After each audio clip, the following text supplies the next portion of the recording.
Welcome one and all right back to NACL here for our Spring 2024 split. I'm Mazel and I'm joined by the illustrious Beatdown Boulevard.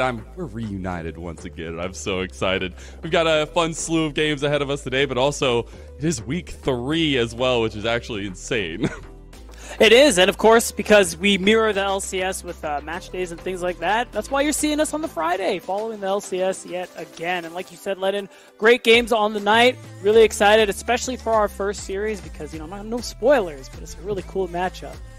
I'm very interested, because one of these teams is going to walk away today with a dub.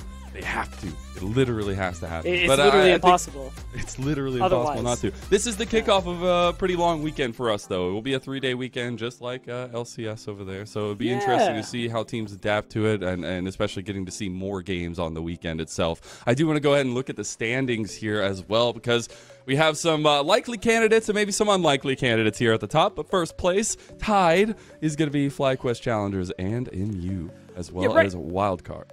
Yeah, right off the bat, Maryville, we didn't have the most expectations. We were really unsure of the roster, to be fair. The one that is not surprising to anyone, though, it is FlyQuest Challengers.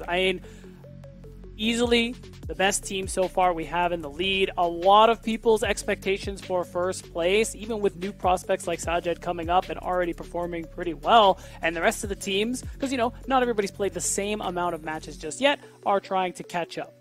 And we're going to be taking a look at some of those matches today. Again, the first series, so important. Both teams looking for their first dub of the season. And then I feel like we're going to have a slobber knocker for the second one. It is Mirage Alliance versus Lit. We will. Again, now that it's not spoilers anymore, the first matchup is definitely a very exciting one. We talked about it just before going live, and even when we started. These two teams looking for their first dub, and we've got to start with Team Liquid Honda Challengers, a team where I talked about FlyQuest being the perceived to be the best team in the league so far. TL was my pick for number 2. I think they have a lot of things to work out and will likely get there towards the end of the split, especially with the addition of the LCK Challenger mid laner Roamer. But overall, this is still a roster with a lot of potential. It is. It has been some heartbreaking losses for them, both 0-2 to both Wildcard and FlyQuest Challengers, 2 of our top teams. So even though this team looked good on paper, things needing to function up as we get into week 3, I do want to go ahead and think a little bit more about that heal setup for them and how they're going to really play to this guy's strength, because he has consistently been in the conversation as one of our top junglers in Tier 2, but also just pushing the meta time and time again. And speaking of pushing, we do have a pretty feisty jungler on the other side. Well, I'll go ahead and take a look at Disguise, because Perry is going to be facing off against it's one of the most exciting matchups for me every time we get it, is these two guys facing off. But this Disguise roster taking a lot of the best pieces, I feel like, that we've seen here in Tier 2. Yeah, it is really interesting to see how, these are the defending champions, but the only one who is actually still here is Young. And, it was a really good roster they had last split. Now you have pieces like Perry, who have improved a lot in that last year. Same with Manui. And then, of course, you have these returning experienced members in Tenacity and Boom, which is a really nice setup for some of these younger players to try and improve. And, real quick, talking to Manui before the match today, Young, he even said that Boom was such a big help for the team and trying to help them kind of get that cohesion going. Yeah, it's super important. And I think especially at this level, that communication is somewhat of a known factor to a lot of the audience. But we will be getting into draft now, so I want to go ahead and start picking at a little bit more of what we could see today. I highlighted, obviously, Keel being a very important factor to Team Liquid Challengers, but on the other side, Perry just as important. So how much priority do you feel like we're going to get in trying to get some maybe of these spicy junglers?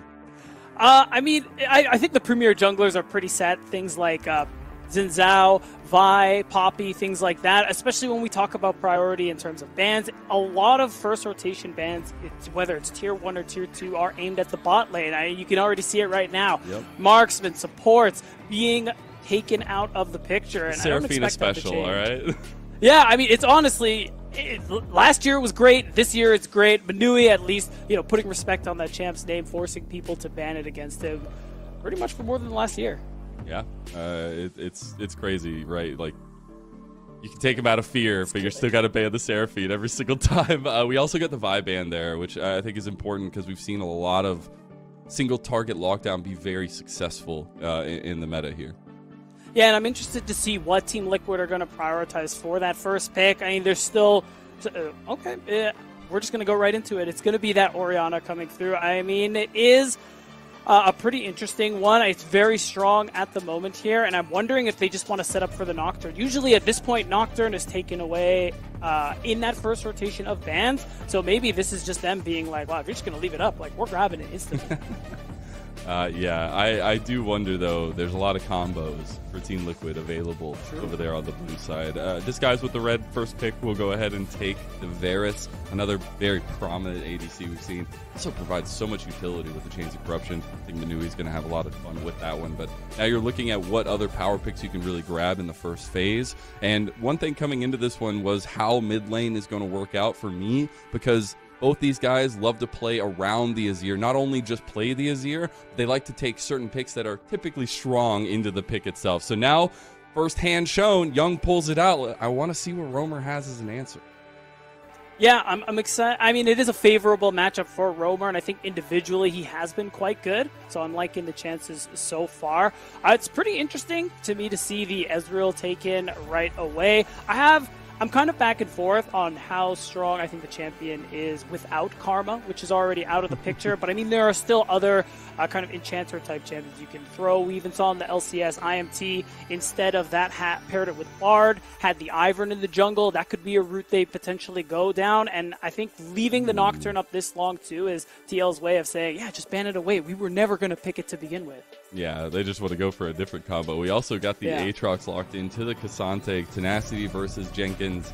A matchup I feel like we all know pretty well, but something I was maybe not expecting to see coming into this year, but it's something I'm really excited to see. The Cassante Aatrox, maybe not something super spicy, but also very pivotal in the way that they can approach, right? Cassante very strong within the team fights as well. Flanks from Aatrox have literally been game-ending.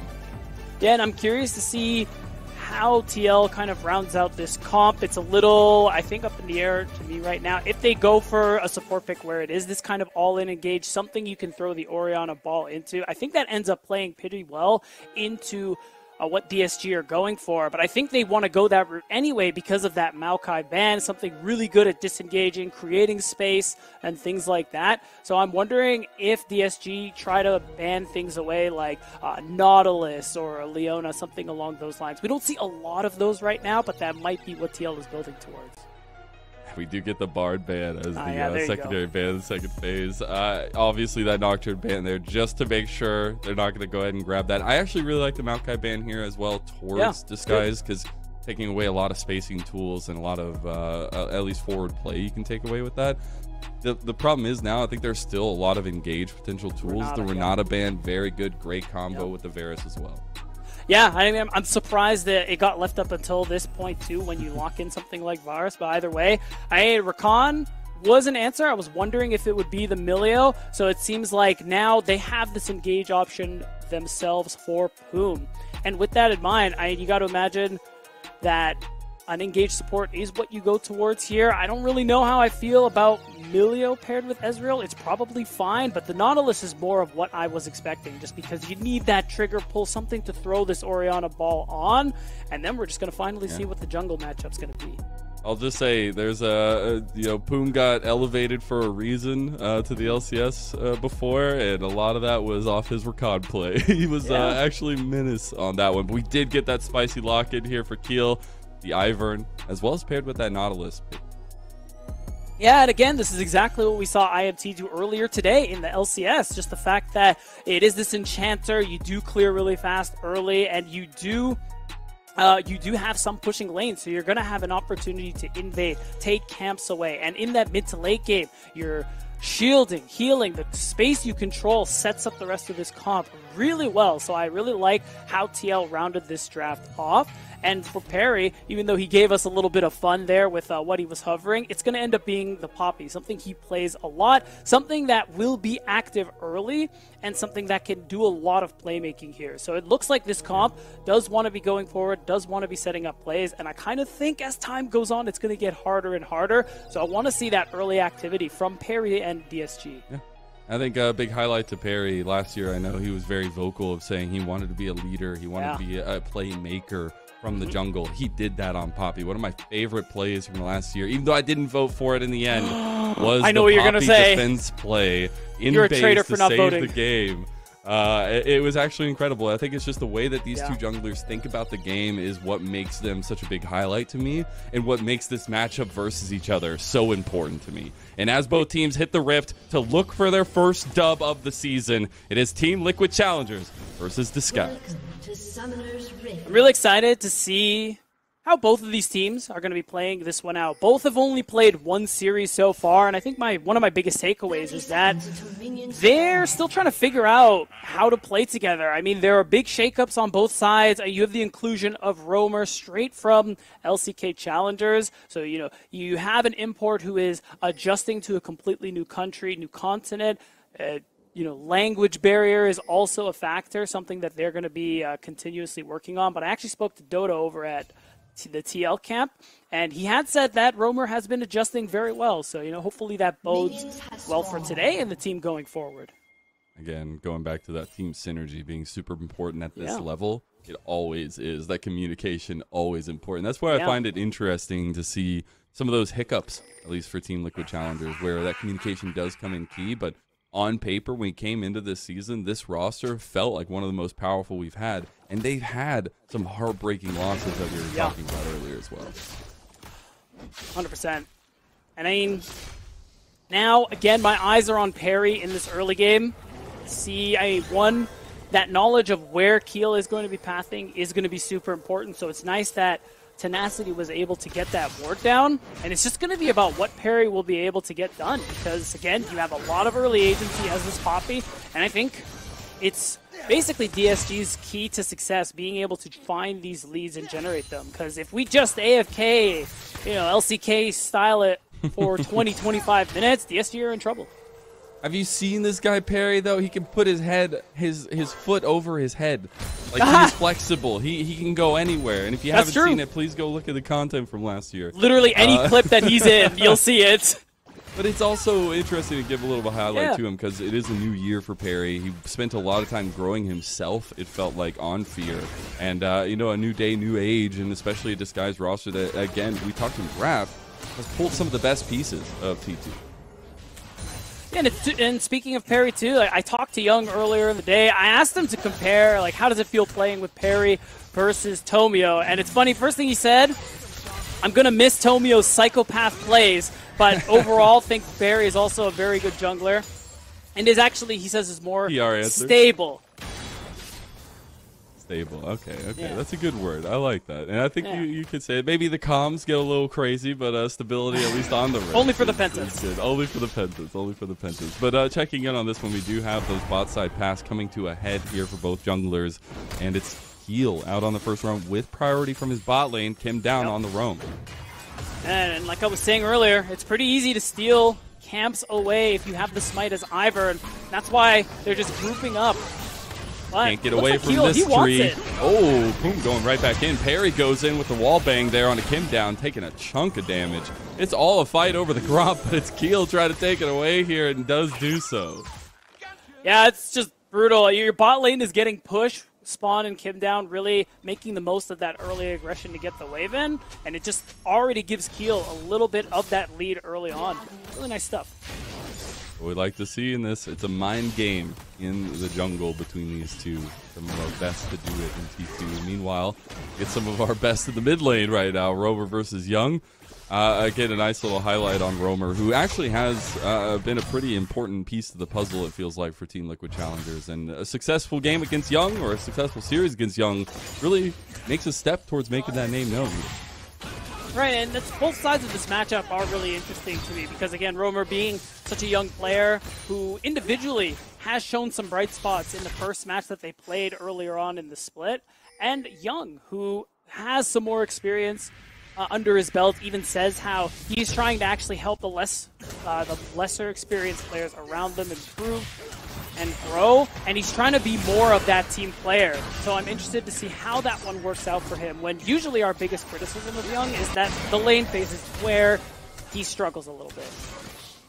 actually see the heal being used there as well as the ghost from Disguise spot lane, trying to get as much presence. They've already used all their forward advance. Double knockup comes in, and Kim Down's actually taking the brunt of it. But first blood goes to Kim Down too. I mean, that's a little unlucky, but overall, it's still a really nice play coming through here. And Keel, he finds that angle. He's been farming pretty effectively so far in this early game, and the fact that we were saying DSG are the ones who need to get the ball rolling does mean it's a little rough for them that it's TLC who get the first hit. As soon as that ghost heal gets popped, I could just hear Keel going, kill them now. Like, go for it. Right now. Yeah, and this is what I like about Keel as a player. He's always been such an efficient jungler. In a role where efficiency is so important. He farms very well, but he also finds these right timings to set up his laners for success and generate these leads for the team. Beautiful push back into the wall bang to the Emperor's Divide, and it's Disguised answering right back. I mean, well played from Young. Roamer, a little greedy with the flash there, I think.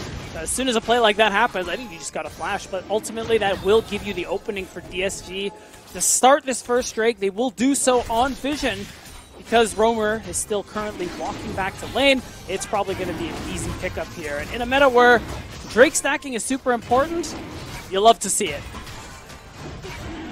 And I think the prevalence of early game activity is because of all of that.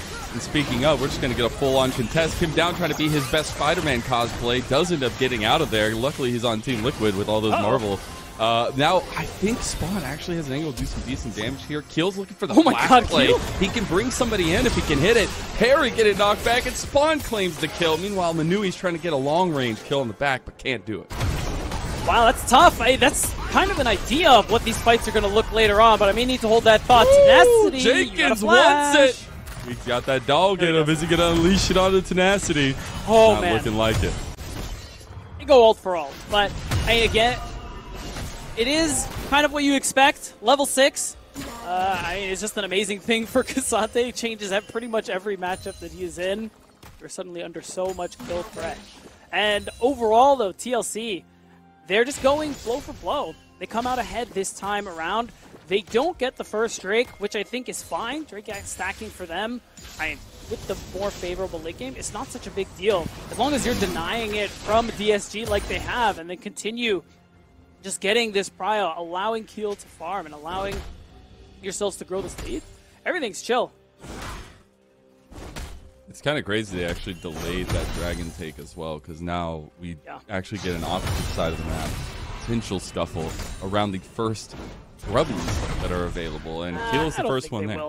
I don't think there's going to be a scuffle. It's one of those, hey guys, they're doing grubs. Oh, can we, all our lanes are pushed in? Yeah. To not get the trade. There is no trade, it's just Keel's going to take the one, which I like that decision as well.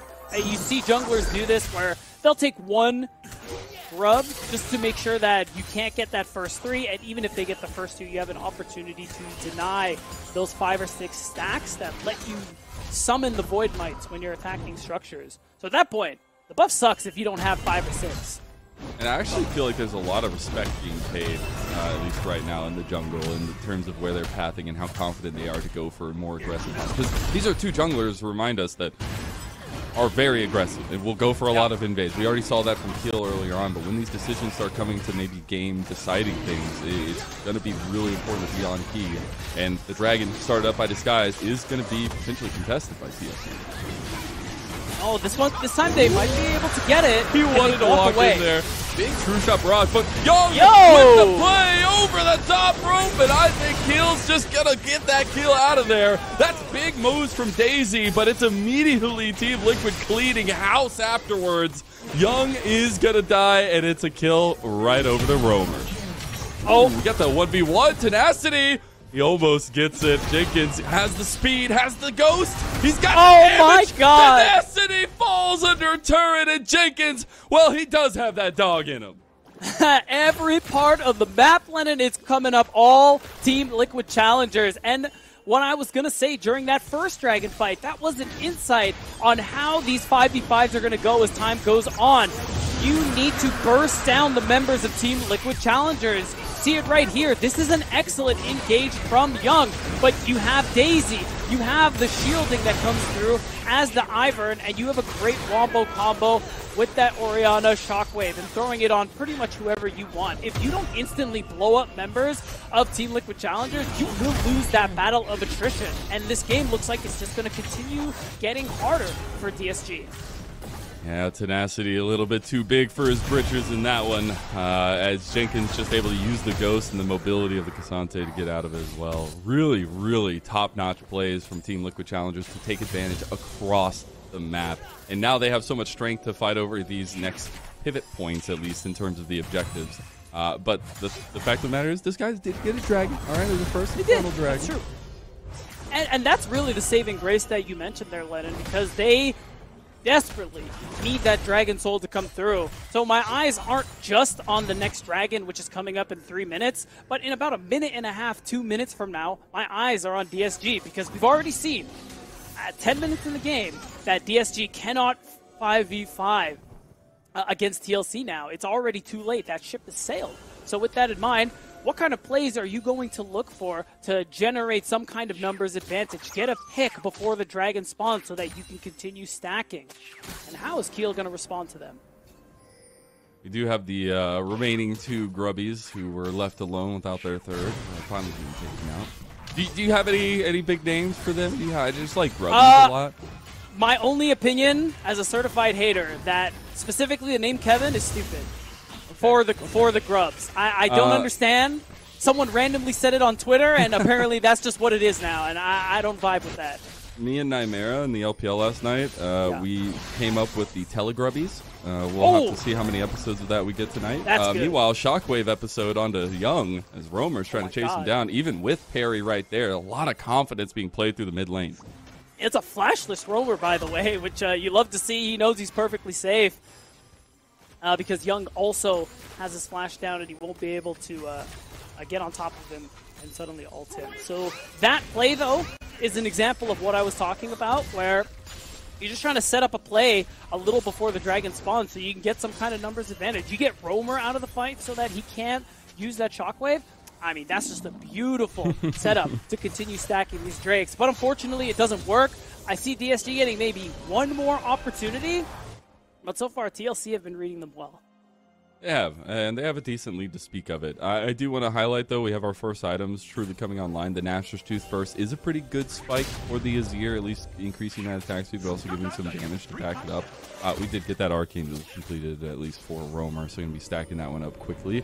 We're getting close to at least ADCs picking this one up, and that's where maybe we can see Manui and Poom uppick a little bit in their presence, but it is starting to feel like the compositional strength of Team Liquid Challengers is going to come to a head. Usually when you have comps like this that really come online at 2 items, 20 minutes is where you really start to look great. Your only real goal is to just keep the early game chill, minimize what you lose, and scale. But TLC, winning so much in this early game, having this almost 3,000, or rather 2,500 gold lead at 13 minutes means they can already just do whatever they want. We already saw the 5v5 look so good for them. And it means that now that we're 25 seconds for the Drake, I got a feeling DSG are going to have to concede. I just don't think there's a big angle. But that being said, pretty big quiet down, at least from that early advantage that Team Liquid Challengers had. I think they're fine just farming this one out. But it does give some space for Disguised, and at least in their composition, to find that in to some extent. And I think Young is going to be a big part of that.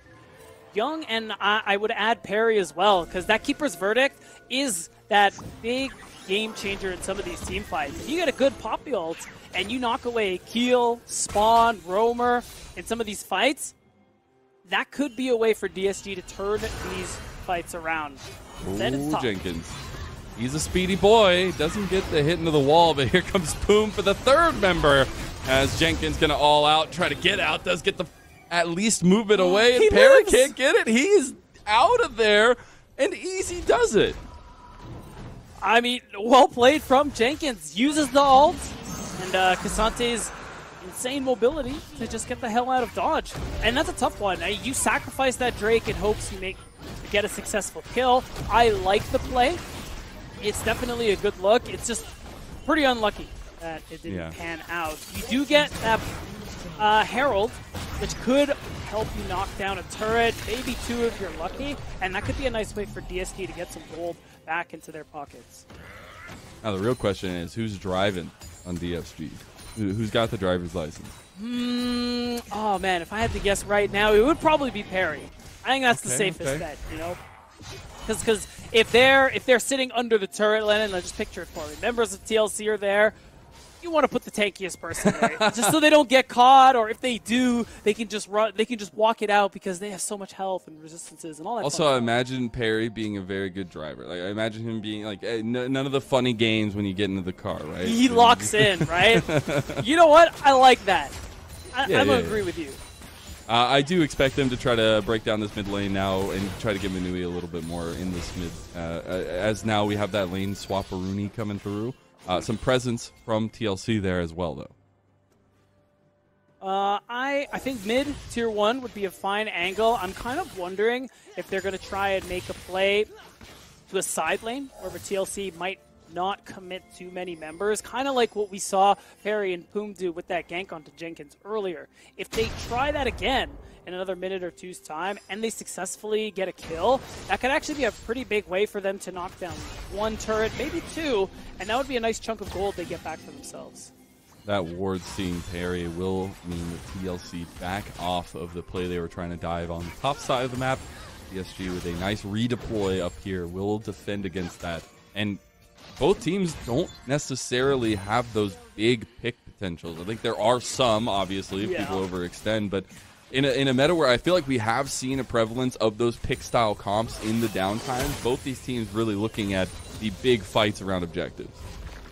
Yeah, and I think the exception being that Kim Down and Poom, if they're in the area and the play is quite right, they could make something happen. I don't think this, Woohoo! Good flash. Shockwave right back on a Young. Give him a little bit of payback there. Keel's coming, and there's a third member. It's Daisy. You got to watch out. Now TP back. DSG want to take this play. Perry's looking for it, too. Daisy's doing some MVP work over here, though, and Roamer's still kicking it. Spawn coming in at a weird angle, though. Perry able to help get the shutdown over onto Roamer.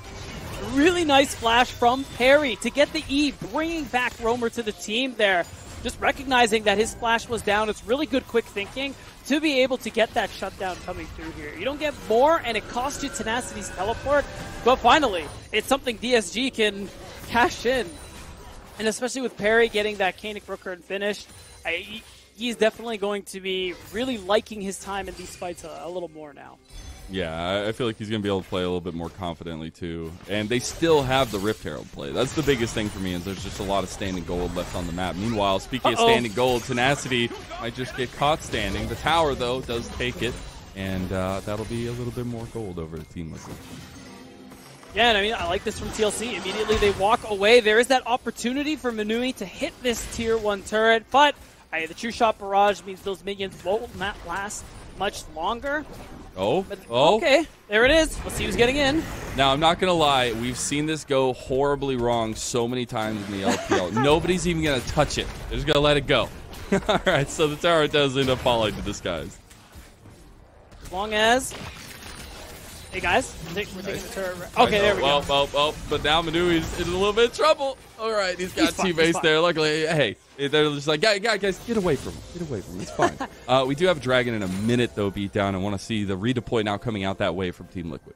Yeah, you can already see that the vision is actually pretty well set up there for Poom. They even have one deep ward that's spotting Keel as we speak. The question, though, is that how much can TLC cover now that members of DSG had to recall, spend some of their gold? It opens up this mid-tier 1 to go down, and now I look at Roamer. Oh, wait, he might get caught. He has no flash. Roamer in some trouble, going to face check the bush, and the double CC combo as the TP is now coming down. The Keeper's Verdict used, but a huge shield from that. And Perry. now Perry is completely overextended, getting run down by the members of Team Liquid Challengers. Jenkins didn't have the exit angle there, but the Dragon now in the eyes of the horse. You know, I like the look. It is a really... Perry's recognizing that, look, we got a full send it. We have to keep trying these plays because the game only gets harder and harder from this point on. And that's just one of those almost where had that kill gone through, you'd have your second Drake right now. But, you know, damned if you do, damned if you didn't. As another Dragon over to the side of TLC, they're halfway to the soul, but what matters most is that they've just delayed DSG even further. A lot of delaying being done this game, and it feels like it all dominoed off the back of that first Dragon being delayed, the little fight that we had, and it seems to have snowballed from there. But I do want to do some check-ins because we are getting to our second items completed there. We do have the Flowing Staff for Keel. We also have the Monamune completed with that Trinity Force combo for Spawn. And that's the big item spike for Ezreal. Spawn was already having a good time this game, and now it just got even better, as those Mystic shots are going to be doing some insane amounts of damage. And you're at a point where TLC are so strong they can focus their efforts on getting vision on this bot side, pushing Perry out of his own jungle if they so choose, and now you can just threaten the Baron. It's so difficult to walk into TLC's composition. Excuse me, even with the great engage that Perry and Poom can offer, this gold deficit is just so hard to deal with. It really is, but it's about bringing those combos to a head here for them. And it's really curious to me because we were talking about some of the changeovers for DSG earlier, Young being the only member. For Team Liquid, there's also been a lot of changes, right? They were a team that we looked at a lot last year, and Kim Down really being one of the ones to have a big growth moment, I feel like, and sticking with that. But for me, it's now the combo of him and Spawn. And you were talking about Spawn a little bit more, right? It's cool to see Spawn back at it again, trying to regrow back, right? People might know him from the LCS squad, from Dignitas. But it has been a long time, it feels like, since then, and we have seen that return to aggressive glory, it feels like, for him in recent history. I'm so glad you brought that up. I mean, that's the thing we wanted from him, and we saw it last summer during his time with Team Fish Tacos. Even though they got relegated, they weren't able to make it through that promotion tournament. The fact that Spawn got another chance here for Team Liquid Challenger, I think, is great for him, and I'm excited to see what else he's going to be able to do this split. Even though those first two games were unlucky for TLC, again, I mean, it's part of including an import like Roamer for this team in mid lane, no less, where it's really important to be able to communicate, have an idea what's going on in your lane. Can you impact other lanes? Can you move with your jungler? Like, so many different things that go into how you play the game. So now, I mean, it looks like what Dolan is telling me is true. Roamer has been adjusting well, and I like the individual plays I've seen from him in his first match too. Yeah. So with all that put together, TLC, they look pretty solid this game. They also have a good draft. I'll be real. Yeah, true. He is being hunted right watched now. There is a little bit of reprieve in his jungle. He's got a really late back here. Okay, he realizes, he's like, I sense something. There's eyes in the trees. There's something. It's like a horror movie all over again. Yeah. You can hear the music got out change. of the house whenever the audience member yells at the screen, go, leave. He did that. Yeah, see, he knew what genre he was in. So as soon as something was weird, he's like, I'm just going to leave. There's nothing else. There's nothing else to do here. And it feels like there isn't much for DSG to do here. Ooh. Your hope is that a play like what we saw attempted was really some of their only hopes for the remainder of Game 1. And for TLC, like I said, they can start this whatever they want. This is a spicy flip here. I'm not going to lie. We're going to see what happens. Just turn and fight. Young is on his way. Baron already down 6,000, getting lower and lower. Poom going over the edge. He's going in for it. Perry's looking for an angle, but can't really get it. DSG have just been rebuffed, but Tenacity with the flank. It means Manu, he's gotten one. And the resets come through, a triple shockwave, but it's not really responded to as Team Liquid are running away. So that's a pretty good fight coming through. All your ultimates come down for TLC, and you're the one who ends up losing a member. So the fact is, DSG, being down 4K and winning a fight like that is such a big deal. You can set yourself up to potentially go for that Drake. You're a long way from a soul, but it's still a good start for them. Timing, a little bit interesting. Team Liquid trying to at least set the tempo up there, but we have a dragon spawning in about 30 seconds. Will be a sole point for Team Liquid. This guy's trying to regain some vision control around this Baron pit just in case they want to go for it again. I like that call. It's tough too because with 15 seconds left, I mean, you really don't have a way to push out this mid wave. So instead, they're actually just going to focus where they have vision. They're going to go for the flip now. Why not? They don't have Boom's ultimate. That's the big thing. I mean, there's a ward in the pit that has spotted them. But oh my god, they just got it. Yeah, a late True Shot Barrage. Team Liquid are scrambling to try to get something, but that's the rally cry Baron buff going straight to Disguised. I mean, that's pretty huge. You have this on-hit Varus, you have Young playing Azir, so you do burn this objective very, very quickly. And because TLC answered, they didn't actually take the Drake yet. It's looking like TLC, they've foregone it. They're taking whatever space they can on this top side, and they want to go knock in on this tier 2.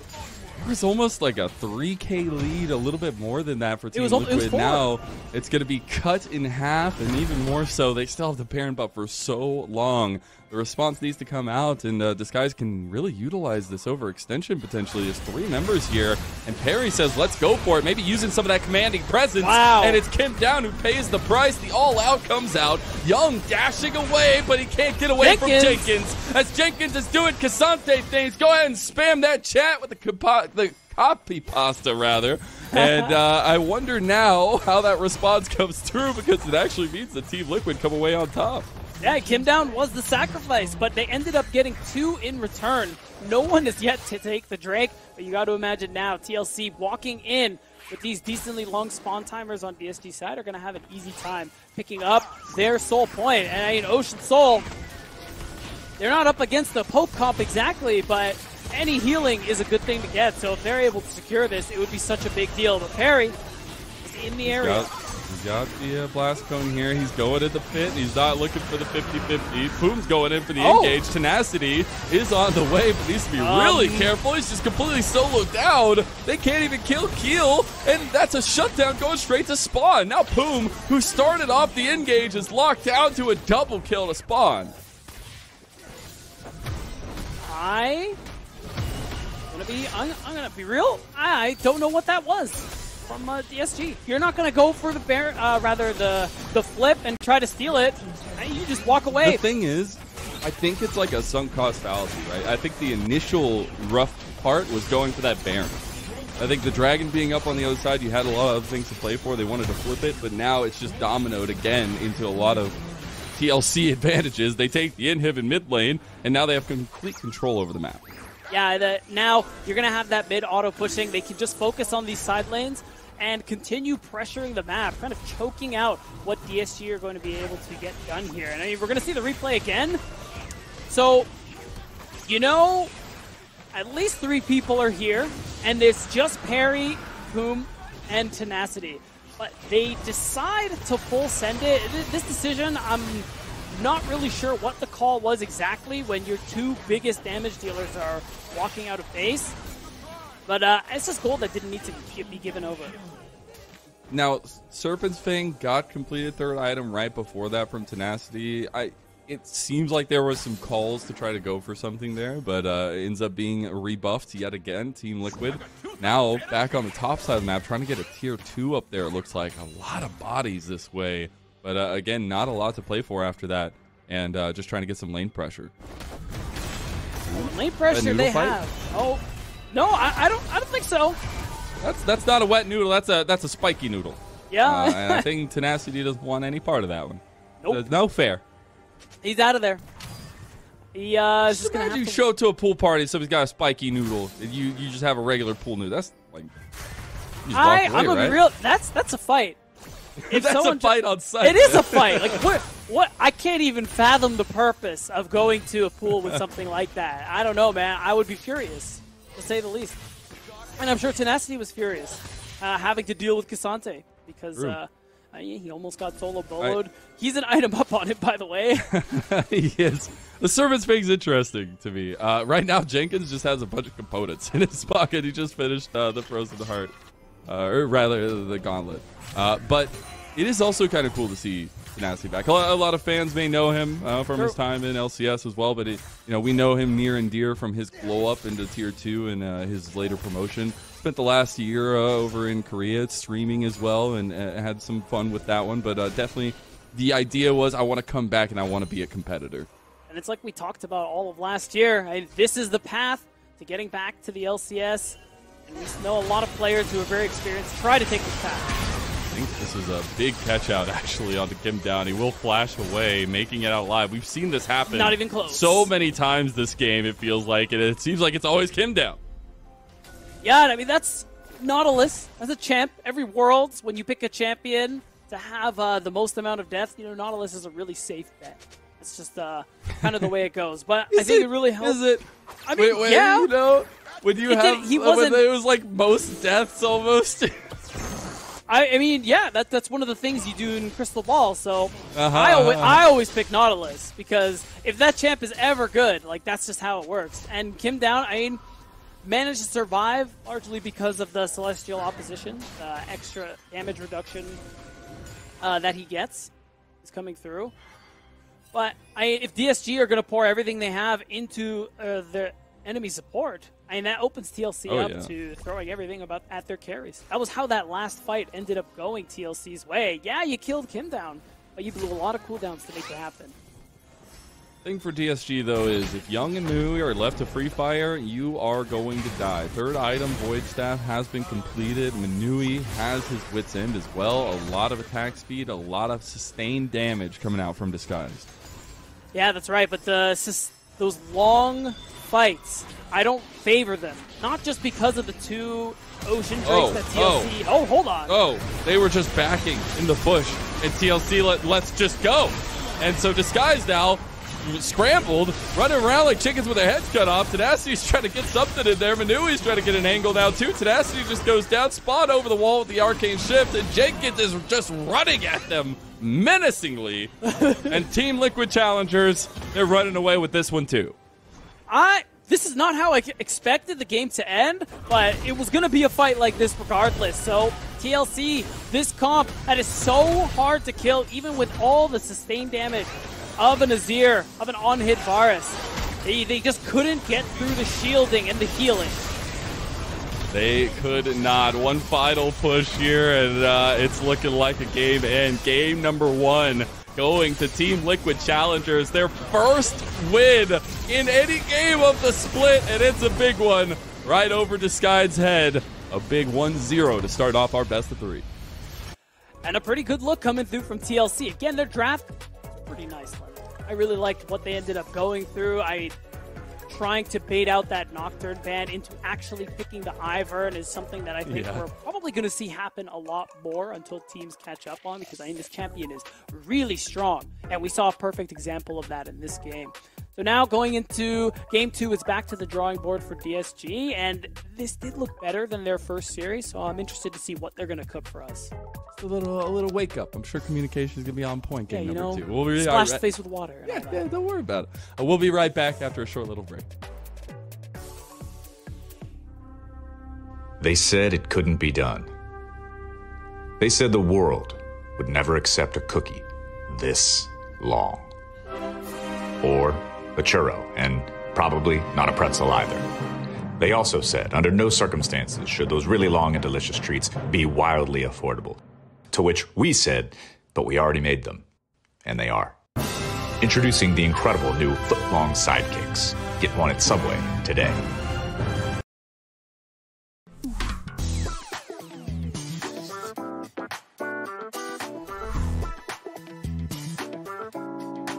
I think TLC will win. We'll have no issues at all. Probably FlyQuest. I hold a lot of respect for like a lot of their players, so probably the favorite to win. Can I say myself? Yeah, I think FlyQuest is the favorite to win the split. Area of Effect Gaming. I think they're individually just so cracked that it doesn't matter who they're up against. Well, that would be my team, because it's my team. I mean, who roots against themselves, you know? Us or FlyQuest, because I think we're the best 2 teams. I'd say it's probably FlyQuest, I mean, or ourselves. I mean, I can't ever count myself out.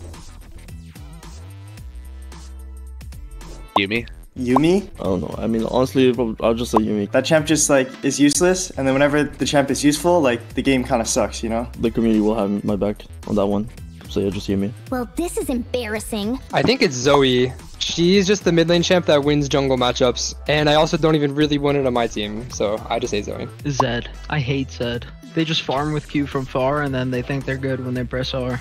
I think like if you're a Zed OTP and you can play Zed and you like have like the basic combos down, it shoots you up like a whole tier at least. I think I'll choose Zeri. Kind of like the peak of Zeri Yuvi meta, and like Zeri Lulu meta was kind of the bane of every top laner.